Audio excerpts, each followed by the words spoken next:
Greetings folks, and I hope your espadrilles are suitably pastel coloured wherever you are in collecting land. And welcome back to the channel for a trip down memory lane to a simpler time when hairspray was the biggest health hazard and socks were illegal.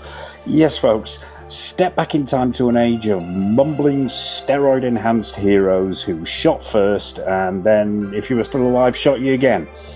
So if you're like me and were lucky enough to live through the golden age of cinema that was the 80s, you'll recognise all these characters instantly.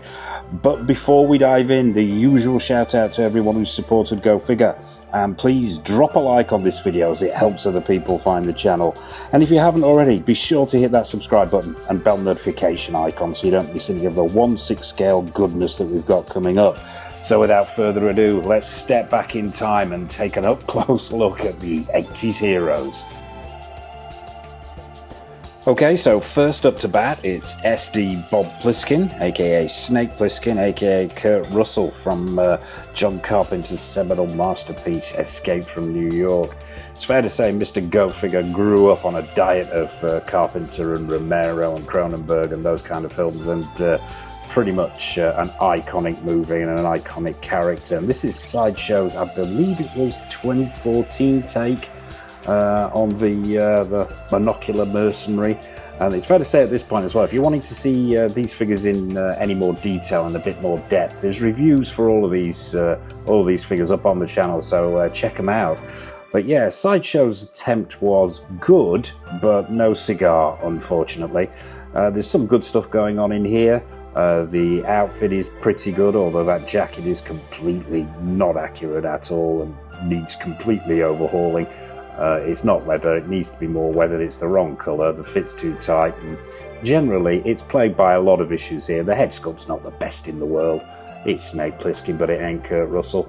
But overall, for its time and just to have a snake in the collection, I really like this piece, although it's not aged that well, let's be honest. It could have stood the test of time a little bit better, but let's hope that Asmus Toys are releasing their rooted hair version and sculpted hair versions pretty soon. We'll make a better fist of it than Sideshow did, but you know, given its age, we'll let it off. So yeah, that's SD Bob Plissken. Let's move on to John Matrix, aka Arnold Schwarzenegger from Commando. Now this is a Hot Toys release. This one I think was released back in 2015. Yeah, 2015 this release. And I still think it holds up today. I think it's a cracking figure from possibly the cheesiest action film of the 80s, Commando. Yeah.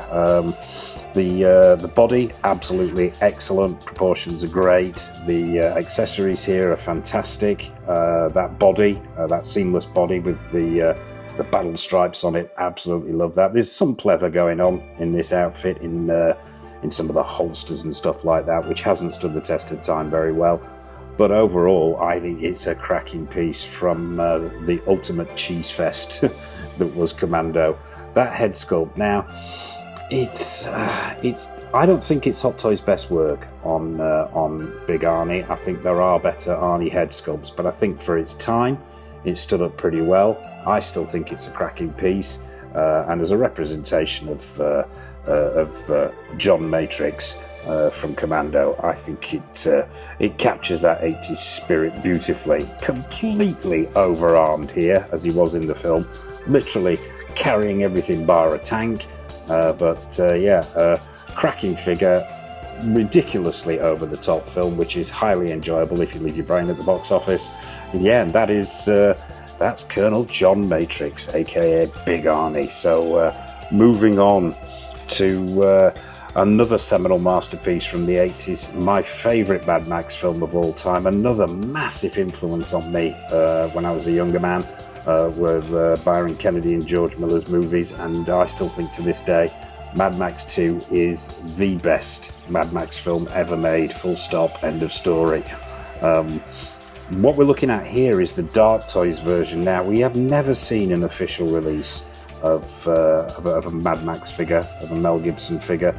I don't know what the issues are with the licensing there, whether it's Warner Brothers, whether it's George Miller, Whether it's Mel himself, who knows? But yeah, so outside of third-party figures and custom pieces, you ain't going to see this character. This one's made by Dark Toys, and I think, if memory serves me correctly, it was released back in 2024 after a lot of delays. I think it was put back and held back because there were a load of third-party releases coming out at the time. And this is by no means perfect, straight out of the box. Lots of issues. The proportions aren't very well done. The head seems to be slightly too big for the body. I've done some weathering on this outfit because it came out of the box way too clean for my taste. But yeah, so there's some weathering going on there. But yeah, by no means perfect, this figure. If you're wanting to kit bash one, you can get some of the other third-party figures. But I think this is probably the best of a bad bunch. And I absolutely had to have a Mad Max 2 figure in there to go with all the other Mad Max 2 figures I've got. And yeah, this showcase is about those as well, if you wanted to check them out. But yeah, I'm still waiting, shall we say, for the perfect Mad Max 2 figure. But this will be a placeholder until that one arrives. And I think as an icon of 80s action cinema, you can't go wrong with a bit of Max. So moving on, what have we got next? So next to Max is the 3-0 First Blood Rambo. Now this one, I think, I'm going to check my memory banks here, I think this was 2022 that this was released, so it's not that old of an older figure, but I absolutely love this figure, love the movie. I think it's by far the best in the Rambo series of films. I think it's a real vindication of war and how veterans were treated. And it's a very anti-war film, where the rest of them, in my opinion, were pro-war. But yeah, I think 3-0, I've done a cracking job with this figure. I really like it. The weathering is on point, the proportions are correct, those seamless arms, the tarp look I really like, where you can go for shirt off, comes with all the complement of weaponry. And it's that head sculpt that really set it apart for me. Now, I know the Sly Stallone shop released a version of their First Blood John Rambo, and I've got to say, I didn't like the head sculpt on that one. I thought the eyes were a bit goofy, and I think the 3-0 version that we're looking at here is far better, but that's just my opinion.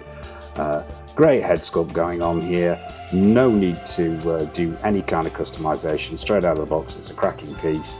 Probably the only downside of this piece, I would say, is that it doesn't come with a stand, but he freestands quite well, as you can see here. But yeah, outfit on point, proportions on point, and a cracking representation of John Jay. So yeah, there you have it, folks. That is Rambo. Moving on, now we really have a blast from the past here. Next to John Jay is Conor MacLeod, the Highlander from that 80s absolutely batshit crazy movie Highlander. Now this is brought to us by Caustic Plastic. Now I didn't even know this existed up until relatively recently, a couple of years ago in actual fact, and it was made back in the day. I think Caustic Plastic released this circa 2016, something like that. Now at that point in time, I don't think Caustic Plastic had many official licenses. So I don't think they had any at all, in actual fact. And they were doing very much what Dragon in Dreams are doing these days, which is actually to produce historic figures, in inverted commas, and then stick a head sculpt on them and make them look like they're from a movie. So this was their 2016 take on Conor MacLeod. And I think they've done an absolutely excellent job here. I think that head sculpt's very good. Yes, it's showing its age a little bit. It's not as 4K as we'd see today. But I think they made a fist of it. The body is very much an older body with those horrendous joints in there, as you can see, but they can be covered up by the outfit. It's really the outfit, the head sculpt, that make this. I think the outfit is absolutely on point and screen accurate, and I think considering they were working without a license at that point, and were probably quite a small company who were going to grow into the mammoth company that they are today, they did a pretty good job here, Caustic Plastic, and I love this figure. I really do. And it will be interesting to see where Iconic Studios take this. Their pre-order announcement for their Conor MacLeod think the announcement's been made and the pre-orders are going up on the 25th, and they're going to be following that MacLeod figure up with a Ramirez and a Kurgan. So yeah, I'm really looking forward to seeing what Iconic Studios do with this license. So yeah, that is Caustic Plastic's take on the Highlander. And finally, at the end of the line here, we have got none other than Marion Cobretti, aka Cobra, aka Sylvester Stallone, from that wonderfully over-the-top 80s movie Cobra. Now, we mentioned the Sly Stallone shop earlier when we were talking about the Rambo figure, and I think the issues that they had with those eyes, although they're covered up by the dark glasses here, they actually put to bed with this figure, and I don't think it has those issues, but I think it's an absolutely excellent figure, this one. When it was released, it was just on the cusp, and had it crept its way into 2024, it could have been up there for one of my figures of the year. I think it got an honourable mention. Unfortunately, it didn't get the title, didn't get the prize, but check out the video if you want to find out who did. And I think cracking figure here from Sly Stallone shop. That custom body is really, really well made. I don't think I've seen better proportions on an action figure in the past couple of years. I think the proportions here are just wonderful. Outfit, absolutely spot on. Accessories are great.